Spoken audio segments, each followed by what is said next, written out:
Muy buenas tardes, bienvenidos una vez más a Casa de Oración Chula Vista. Damos gracias a Dios porque estamos una vez más reunidos para ser edificados en la palabra de Dios. Estamos viendo Teología 2 y hoy vamos a ver una de las últimas clases de Teología 2, que le titulamos El corazón de Dios. Debemos usted y yo conocer el corazón de Dios. Cuando conocemos el corazón de Dios, vemos concretamente cuáles son sus intenciones o nos damos cuenta concretamente cuáles son sus intenciones para nosotros. Precisamente es una de la problemática de que la gente no se quiere acercar a Dios. ¿Por qué? Porque piensan que es algo muy diferente, un Dios castigador, un Dios que es intolerante, un Dios que desea la destrucción, ¿verdad?, de la vida del ser humano, pero es necesario que usted y yo conozcamos y que prediquemos cuál es verdaderamente el corazón de Dios. Dice Romanos 11:33 y precisamente es donde nos aclara que el hombre puede tener una confusión acerca de quién es Dios. Dice Romanos 11:33, oh profundidad de las riquezas de la sabiduría y de la ciencia de Dios, cuán insondables son sus juicios e inescrutables sus caminos. Porque ¿quién entendió la mente del Señor? ¿O quién fue su consejero? Obviamente nadie de nosotros podemos tener sin Cristo, sin el conocimiento de nuestro Padre Celestial, pues cuál es su intención, cuál es su naturaleza, qué es lo que desea para nosotros. En 1 Corintios 2:14 también dice, pero el hombre natural no percibe las cosas que son del Espíritu de Dios, porque para él son locura y no las puede entender porque se han de discernir espiritualmente. En cambio, el espiritual juzga todas las cosas, pero él no es juzgado de nadie. Porque ¿quién conoció la mente del Señor? ¿Quién le instruirá? Obviamente nadie. Mas nosotros tenemos la mente de Cristo. En las últimas 9 semanas, los martes, hemos estado hablando de temas que aborda la Biblia, que usted y yo debemos de conocer. Pero hay que conocerlos en su contexto general bíblico. Muchas veces nosotros enseñando lo que es la materia de hermenéutica, tenemos que ver que el contexto general, sí, estamos hablando del inmediato, de un párrafo atrás, un párrafo adelante, pero también el contexto en ciertos aspectos que son difíciles de comprender, tienen que estar alineados al corazón de Dios. Y el corazón de Dios lo vamos a descubrir o nos lo va a descubrir conociendo su palabra. Precisamente, si no estamos desde esa perspectiva, cuando no tenemos el cuadro completo de las cosas, lo único que ocasionará es confusión y hasta desgano muchas veces. ¿Por qué? Porque precisamente no comprendemos, precisamente solamente estamos viendo solo una parte. Pero Dios nos dejó su palabra completa, para que solo usted y yo, mire, al escudriñar su palabra, obviamente habiendo nacido de nuevo, pudiéramos darnos cuenta y ver el cuadro completo, ver la totalidad del pensamiento de Dios que Él quiso compartir con nosotros. El tener un rompecabezas a la mitad, o imaginemos que ya lo vamos a terminar y no encontramos la última pieza, pues viene seguramente a nuestra vida en ese contexto de que estamos armando algo y estamos a punto de terminar, pues vendrá seguramente una desilusión.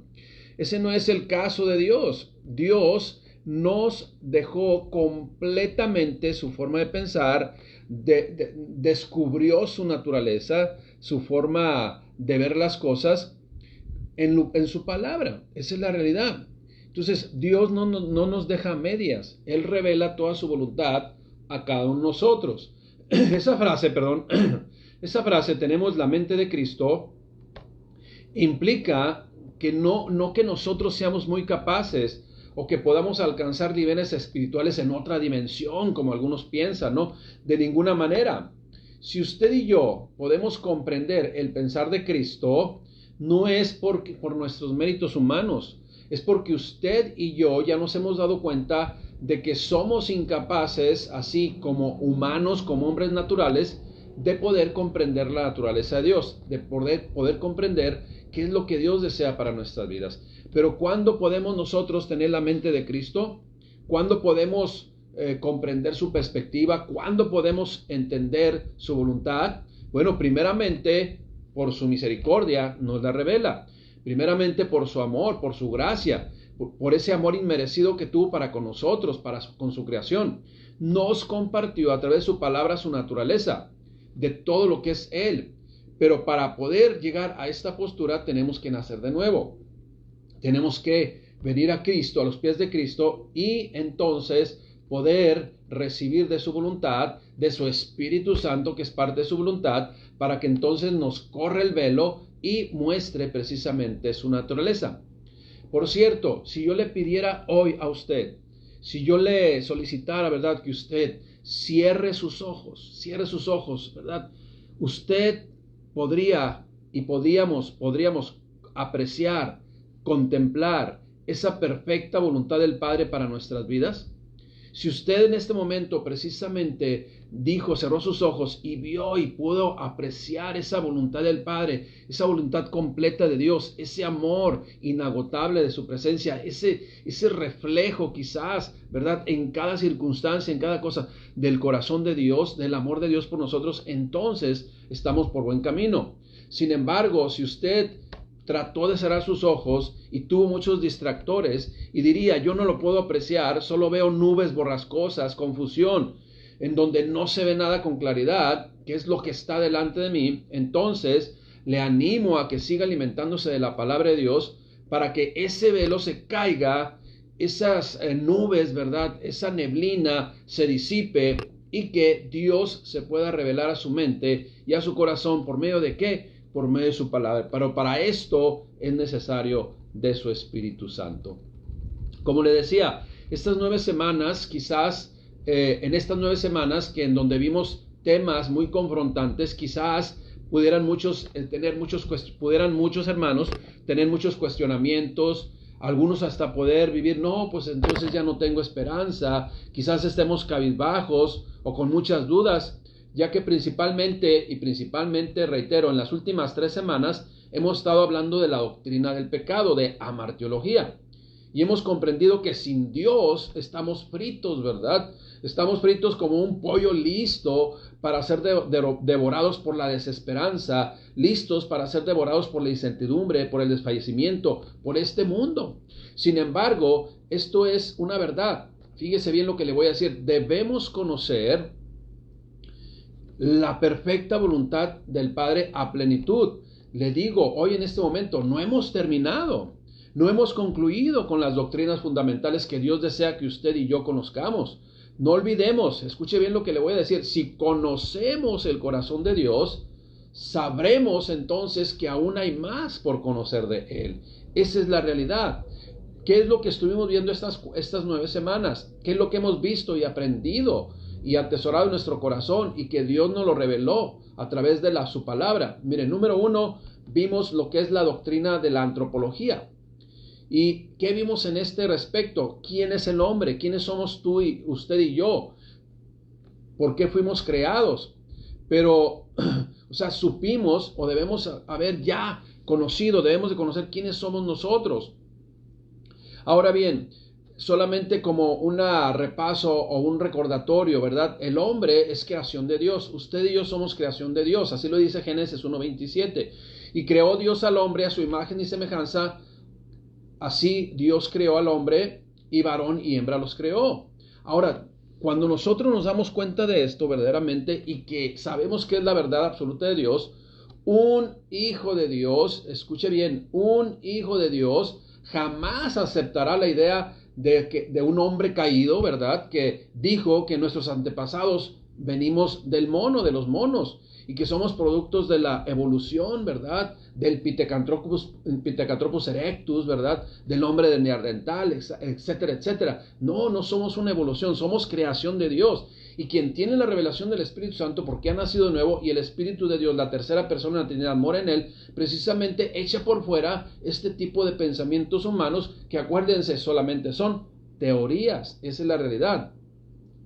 1 Tesalonicenses 5:23 nos aclara y nos dice, y el mismo Dios de paz os santifique por completo, y todo vuestro ser, espíritu, alma y cuerpo, sea guardado irreprensiblemente para la venida de nuestro Señor Jesucristo. En temas anteriores también vimos que solamente los animales solamente tienen cuerpo físico, ¿verdad?, y aliento de vida. pero usted y yo tenemos espíritu, alma y cuerpo. Somos trinitarios, al igual que Dios, con otras partes, ¿verdad? Pero puede ser una analogía. Así de que aunque el hombre fue creado con toda plenitud, con sus hechos, fue, como dice la propia escritura, fue hecho alma viviente, de repente fue envuelto por el mundo y ante el mundo sucumbió. Sucumbió ante las propuestas. Acuérdese que también el Señor Jesucristo vino el enemigo y le ofreció todos los reinos y todo lo que pudiera atesorar, ¿verdad? O ofrecerle como tesoros, a lo cual el Señor Jesucristo rechazó. Esa debió ser la actitud del ser humano en el huerto del Edén también. Sin embargo, no estuvieron alimentándose correctamente del árbol de la vida y sucumbió.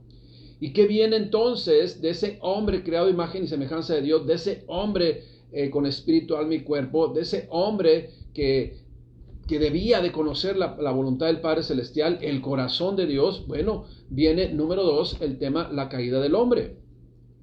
En el mundo, y supimos, y usted y yo ya sabemos, que el mundo en el cual habitamos es un caldo de cultivo para dar cuenta de la condición espiritual de cada persona. Y como sabemos que el príncipe de este mundo es Satanás, ¿verdad? Es el que está tentando, ¿para qué? Para destruir la vida de los seres humanos.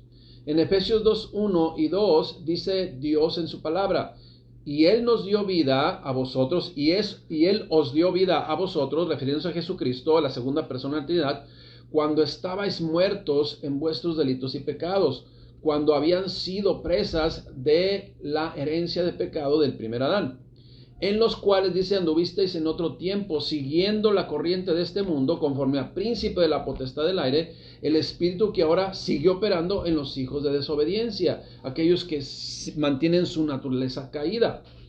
Siempre, escuche bien lo que le voy a decir, siempre el enemigo estará aprovechando cualquier oportunidad, el mundo estará aprovechando cualquier oportunidad para hacer caer a todos nosotros. Y así como esperó sagazmente el momento para devorar a su presa en el caso de la mujer y posteriormente lograr esa contaminación en el hombre, así lo va a seguir haciendo para toda la humanidad. Él no va a descansar. Acuérdese, el hombre no pasa las pruebas porque no está fortalecido espiritualmente. En este mundo en el cual impera el pecado, el hombre caído es el que impera en este lugar, y el príncipe de la potestad del aire es el maligno. Debemos estar fortalecidos espiritualmente, pero si no, dice, si conocemos de la palabra de Dios, si somos nacidos de nuevo y tenemos todavía que fortalecernos espiritualmente para no sucumbir, imagínese aquel que vive solamente en la ignorancia de su vanidad, porque es realmente, ¿verdad? Piensan que lo tienen todo, pero al final de cuentas llegan a esa conclusión, que no tienen absolutamente nada. El hombre caído, pues, tiene vergüenza. ¿Por qué? Acuérdese lo que dice en Génesis 3:7, ¿verdad? Supe que estaba desnudo y me escondí. El hombre caído tiene miedo de todas las cosas, ¿verdad? Tuve miedo. El hombre caído vive en una muerte espiritual, aunque parezca contradicción, pero no, vive en una muerte espiritual. El hombre caído también tendrá, ¿verdad? Ya como pecado, fue precisamente una consecuencia la muerte física. Voy a leer Efesios 2:1 para que entonces nosotros, usted y yo, empecemos a conocer ese corazón de Dios, o confirmemos, ¿verdad?, lo que usted y yo conocemos de parte del corazón de Dios. Dice Efesios 2:1, y Él os dio vida a vosotros cuando estabais muertos en vuestros delitos y pecados, voy a leer el contexto, en los cuales anduvisteis en otro tiempo siguiendo la corriente de este mundo, conforme al príncipe de la potestad del aire, el espíritu que ahora opera en los hijos de desobediencia. Fíjese, entre los cuales también todos nosotros vivimos en otro tiempo en los deseos de nuestra carne, haciendo la voluntad de la carne y de los pensamientos, y éramos por naturaleza hijos ¿de qué? De ira, lo mismo que todos los demás. Pero Dios, versículo 4, pero Dios, que es rico en misericordia, por su gran amor con que nos amó, aun estando nosotros muertos, o sea, estando caídos, nos dio vida juntamente con Cristo, porque por gracia sois salvos. Y juntamente con Él nos resucitó, y asimismo nos hizo sentar en los lugares celestiales con Cristo Jesús, para mostrar en los siglos venideros adelante, ¿verdad? Revelar las abundantes riquezas de su gracia en su bondad para nosotros en Cristo Jesús. Esa es la bondad de Dios, es el corazón de Dios para nosotros.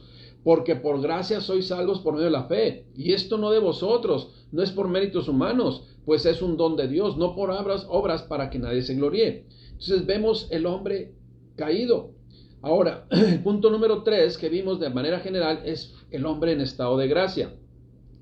Y precisamente es el tiempo en el cual estamos viviendo, es el estado de gracia, es la dispensación de la gracia o esa etapa de gracia. ¿Qué significa gracia? Gracia significa don o favor que se hace sin merecimiento alguno en particular.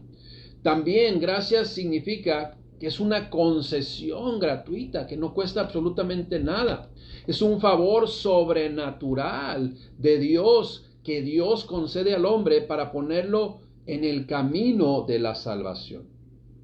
Al caer pues el hombre en pecado, Dios inmediatamente proveyó en Jesús la oportunidad de levantarnos por su gracia y otorgarnos el perdón de pecado por el sacrificio de Jesucristo que usted y yo y todo el mundo conoce, pero muchos siguen rechazando, que lo hizo en la cruz del Calvario. La gracia es la presencia y el amor de Dios para nuestras vidas por medio de nuestro Señor Jesucristo. Fíjese bien, en la gracia, el creyente en Cristo es declarado justo, sin pecado, totalmente liberado. En la gracia, el hombre en el estado de gracia precisamente recibe una nueva naturaleza. El hombre en estado de gracia es participante de la naturaleza de Dios, de su pensamiento, ¿verdad? Por eso vosotros tenemos la mente de Cristo. El creyente es libre del poder del pecado. El hombre en Cristo, en ese estado de gracia, es una nueva persona, es una nueva oportunidad que Dios nos da. El creyente en el estado de gracia se renueva constantemente. El creyente tiene vida eterna y tiene un lugar preparado por Cristo, lugar en el cielo, ¿verdad? Completamente. El hombre en estado de gracia tiene autoridad en Cristo. Acuérdese, no para declarar ni decretar. Muchas veces no sabemos qué es el término decretar. Si usted va y ve la cuestión acá en el mundo, ¿no? En los gobiernos, el único que puede decretar algo es el presidente de la república. Nadie más puede decretar nada. Es la autoridad máxima. Y la autoridad máxima, espiritualmente hablando, es nuestro Dios, nuestro Señor Jesucristo. Nosotros no podemos hacer absolutamente nada. Por favor, investiguemos y salgamos de ignorancia. El hombre en estado de gracia tiene autoridad en Cristo, pues. El hombre en estado de gracia es dotado de una nueva capacidad para obedecer y llevar a cabo ahora la obra de Dios. Antes llevamos la obra del enemigo, destruíamos todo lo que nos ponían enfrente. Ahora tenemos que edificar, porque esa es la voluntad de Dios. El hombre en estado de gracia tiene libre acceso al Padre para recibir la ayuda que necesita. Ahora, pero por medio de Cristo, nosotros no tenemos esa capacidad de entrar a la misma presencia de Dios como el sacerdote en la antigüedad. No podía entrar cuando él deseaba, tenía que ser en los tiempos y momentos establecidos por Dios y solamente él, y antes debía ser purificado y hacer sacrificio para no morir delante de la presencia de Dios. Hoy usted no es el sacrificio, hoy usted tenemos como sacrificio, hoy usted tenemos como puerta abierta al lugar santísimo de Dios, solamente en Jesucristo. Él nos cubre, ¿verdad? Para que no caigamos muertos delante de la presencia de Dios por su gracia y misericordia. Segunda de Pedro 1:3 dice lo siguiente: como todas las cosas que pertenecen a la vida y a la piedad, nos han sido dadas por su divino poder, mediante el conocimiento de aquel que nos llamó por su gloria y excelencia, por medio de las cuales nos ha dado preciosas y grandísimas promesas. ¿Para qué? Para que por ella llegases a ser participante de la naturaleza divina, habiendo oído de la corrupción que hay en el mundo a causa de la concupiscencia, a causa de la maldad del corazón del ser humano. Versículo 5. Vosotros también, poniendo toda diligencia, por esto mismo entonces ya crezcamos, agreguemos a vuestra virtud conocimiento, Al conocimiento, dominio propio, que se vea que el conocimiento se está engendrando en nuestro corazón. Al dominio propio, paciencia también por otros hermanos. A la paciencia, piedad por ellos mismos. A la piedad, afecto fraternal. Y al afecto fraternal, amor, que es el que prevalecerá por siempre y para siempre. Y luego termina diciendo el versículo 8, porque si estas cosas están en vosotros y abundan en vosotros, no les dejarán estar ociosos ni sin fruto en cuanto al conocimiento de nuestro Señor Jesucristo. Ese es el estado de gracia, una plenitud total en la vida del ser humano, en su vida y en mi vida, en donde, como les dije al principio, cerramos nuestros ojos y vemos la grandeza y la maravilla de nuestro Padre Celestial. Por último, iglesia, vimos la doctrina del pecado. Amartiología. Vamos a definir qué es pecado, porque amartiología precisamente viene del estudio o tratado del pecado o el conocimiento del pecado. El pecado es una naturaleza, ya lo explicamos, y esa naturaleza nos lleva a no conformarnos con lo que somos, a no conformarnos con lo que tenemos, y por ello transgredimos cualquier ley, independientemente de la naturaleza de la ley, incluyendo también la ley de Dios, que es dada como una norma, ¿verdad?, de parte de Dios a toda criatura racional e inteligente. Dicho de otra perspectiva, el pecado es no estar conforme, el pecado es no tener límites. El pecado es consecuencia de rebasar o saltar las reglas establecidas. El pecado contamina el corazón, el pecado separa de Dios, el pecado es fallar, errar, vivir totalmente en la oscuridad, en el desconocimiento de lo que es correcto y practicar lo incorrecto. Mateo 15:11, palabras de nuestro Señor Jesucristo, dice lo siguiente: no lo que entra en la boca contamina al hombre, mas lo que sale de la boca, eso contamina al hombre. Y está hablando de las acciones que se ven, que se palpan, que se pueden observar, porque la naturaleza de lo que está dentro, eso es lo que va a emanar. Acuérdese de lo que dice también nuestro Señor Jesucristo. De una fuente no puede brotar agua dulce y agua amarga. O brota agua dulce o brota agua amarga. ¿Cuál va a ser la condicionante? La condición del corazón. Por eso nuestro Señor Jesucristo en el versículo 18 de Mateo 15 dice: pero lo que sale de la boca, del corazón sale, y esto contamina al hombre, porque del corazón salen los malos pensamientos, del corazón salen los homicidios, del corazón salen los adulterios, del corazón salen las fornicaciones, los hurtos, los falsos testimonios, las blasfemias. Estas cosas son las que contaminan al hombre, pero el comer con las manos sin lavar no contamina al hombre. Ahora, ¿cuál es la enseñanza aquí? Precisamente ellos se fijaban en las cosas externas, en las cosas externas o superficiales, no verdaderamente las cosas de raíz. Una cosa es maquillar, ¿verdad?, y estar por fuera, aunque esté mal el mueble o aunque esté podrido, usted le puede resanar y le puede maquillar y se puede ver aparentemente bien, pero por dentro está podrido. Y tarde o temprano va a salir esa condición del mueble. Es lo que está diciendo el Señor Jesucristo. Ustedes quieren maquillar las cosas por fuera y cumplir rituales como es la purificación de las manos para poder comer los alimentos, porque piensan que eso es lo que no les va a contaminar. No, dice, lo que les va a contaminar son los hechos, las acciones que tienen todos los días y cada día. ¿Por qué? Porque su condición del corazón está muy distante de lo que Dios desea para nosotros. Y precisamente, como le digo,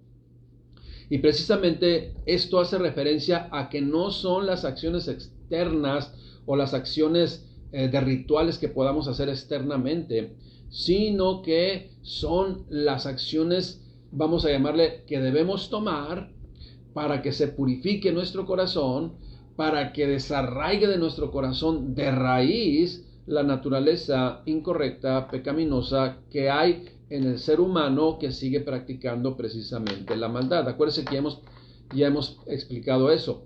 Es muy diferente pecar, porque un cristiano peca, a practicar el pecado. Y la gran diferencia es que mientras uno es máquina de hacer pecados y se deleita en el pecado, el otro se equivoca, le duele en su corazón porque no es su naturaleza. El pecado destituyó el lugar dado por Dios al ser humano. Eso es lo que dice Romanos 3, 23, 24. Dice lo siguiente: por cuanto todos pecaron y están destituidos de la gloria de Dios, siendo justificado gratuitamente por su gracia, mediante la redención que es en Cristo Jesús, a quien Dios puso como propiciación por medio de la fe en su sangre, para manifestar su justicia. Propiciación es el que da la medida exacta. A causa de haber pasado por alto, fíjese, pasado por alto, no vi, ¿verdad? No vi, pero en Jesucristo, no sin Cristo, pasado por alto, en su paciencia, los pecados pasados. Con la mira, esto es muy importante porque esto nos debe dar esperanza, con la mira de manifestar en este tiempo su justicia, a fin de que Él sea el justo y Él sea el que justifica al que es de la fe en Cristo Jesús. Y aunque Jesucristo, fíjese, y aunque en Jesucristo está el perdón, las consecuencias siempre estarán ahí. Dios nos perdona y Dios nos redime de pecado, pero muchas veces hay personas que dicen, entonces, ¿por qué no me libró las consecuencias? Bueno, porque las consecuencias van a estar ahí y son parte de la corrección. Existen, y vimos también, 3 grupos de pecados que podamos nosotros identificar. El de omisión, ¿verdad? Y al que sabe hacer lo bueno y no lo hace, se lo tomará en cuenta como pecado. Santiago 4:17.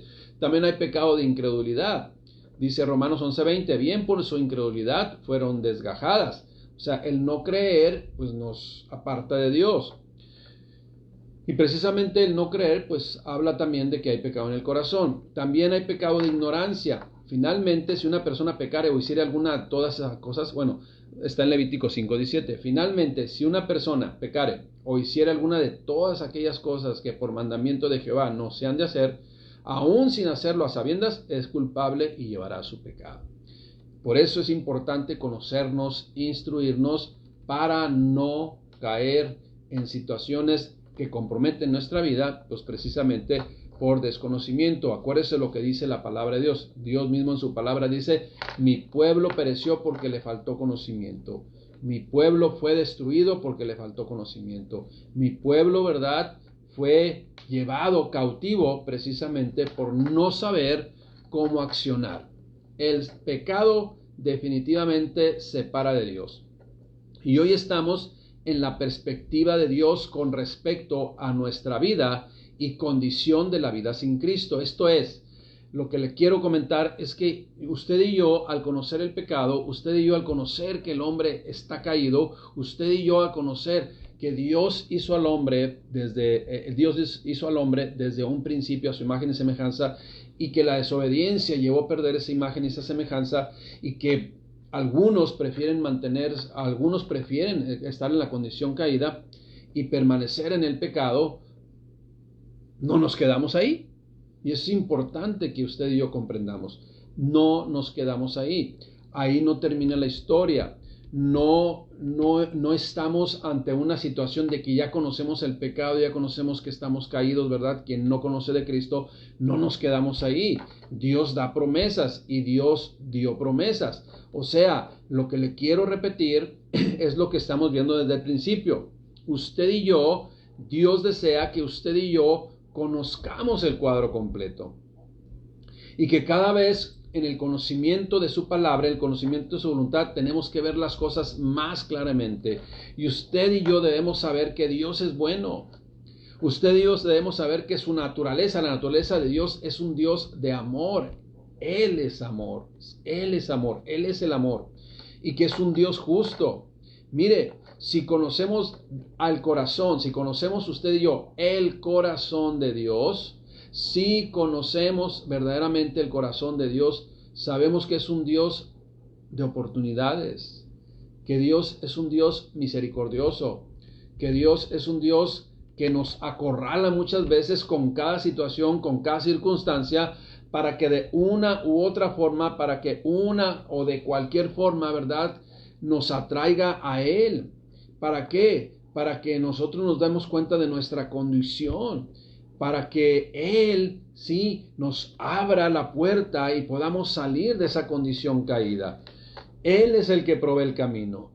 Y precisamente eso es el corazón de Dios. El corazón de Dios, aunque sabe que caímos, no nos deja caídos. El corazón de Dios, el amor de Dios, que es precisamente lo que está en su corazón y es su naturaleza, aunque nos equivocamos, no nos deja en esa condición.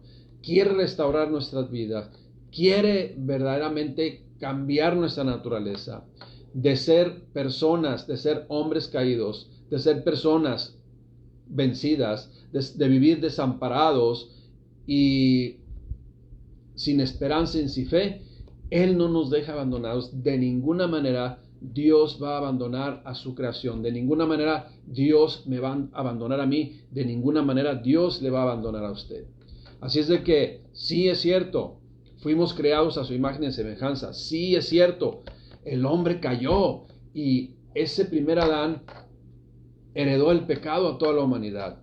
El hombre está separado de Dios a causa precisamente del pecado. Pero, escuche bien, no termina ahí la historia. No termina ahí el plan perfecto de Dios. El plan perfecto de Dios sigue, continúa. Iglesia, a partir de la próxima semana, precisamente veremos, repito, a partir de la próxima semana, precisamente conoceremos la mano de misericordia de nuestro Dios, sabiendo, y vamos a iniciar, o prácticamente vamos a ver 10 clases, 10 sesiones en donde vamos a hablar de soteriología. ¿Qué es soteriología? Porque de repente se escucha el término un poquito confuso y hasta misterioso. No, simple y sencillamente es el término que viene del griego, que hace referencia a la doctrina, la enseñanza de Dios en toda su palabra respecto a la salvación, respecto a ese proceso que debe de operar en nuestra vida, que es el arrepentimiento, y que viene el perdón de Dios, que viene la justificación de Dios, que viene el nuevo nacimiento, que viene una forma de pensar diferente, una regeneración de la mente, llevándonos a una santificación. Entonces, así como estábamos separados de Dios a causa del pecado, Dios con lazos de amor que nos atrajo, Dios que nos llamó la atención a través de las circunstancias, quiere transportarnos y llevarnos a una condición de santidad. Las palabras santidad se refiere a estar apartados para Dios, y antes estábamos apartados para el pecado, apartados de Dios, y hoy Dios desea, en esa voluntad perfecta de Él, que nos apartemos para Él, que nos santifiquemos. Y como le digo, única y exclusivamente esto puede acontecer en Jesucristo y por medio de Cristo. Esto es lo que vamos a ver a partir de la próxima semana. Vamos a conocer el corazón de Dios. Dios no nos deja caídos. Dios no solamente nos confronta con el pecado, sino provee la salida para que usted y yo podamos abrazarnos de Él y recibir toda la bondad, toda la misericordia de nuestro Dios Creador.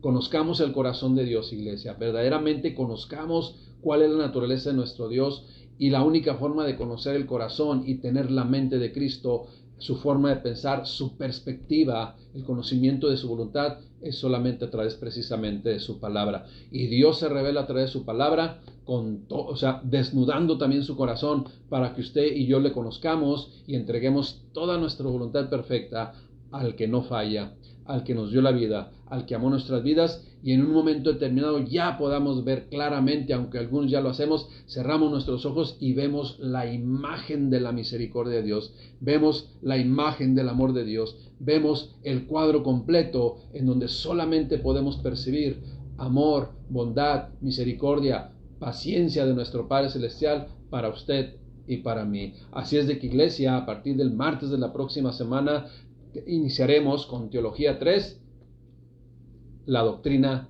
de la salvación. Amén, iglesia. Vamos a dar gracias a Dios. Prepárese para que seamos juntos edificados en su perfecta voluntad y sigamos conociendo a plenitud el corazón de nuestro Padre Celestial. Oremos al Padre Celestial. Señor, te damos gracias, Padre. Gracias, mi Dios, por tus bendiciones. Gracias, Padre, porque en ti somos más que vencedores. porque en ti, mi Dios, tenemos esperanza y en ti, mi Dios, podemos abrazar por medio de Cristo todas esas bienaventuranzas, Padre, y esa gracia, ese favor inmerecido que tú proveíste para cada uno de nosotros, para todo el mundo, mi Dios. Gracias, mi Dios, en el nombre de Cristo Jesús. Amén. Gracias, iglesia, que Dios les bendiga y sigamos avanzando en el conocimiento del corazón de Dios. Amén.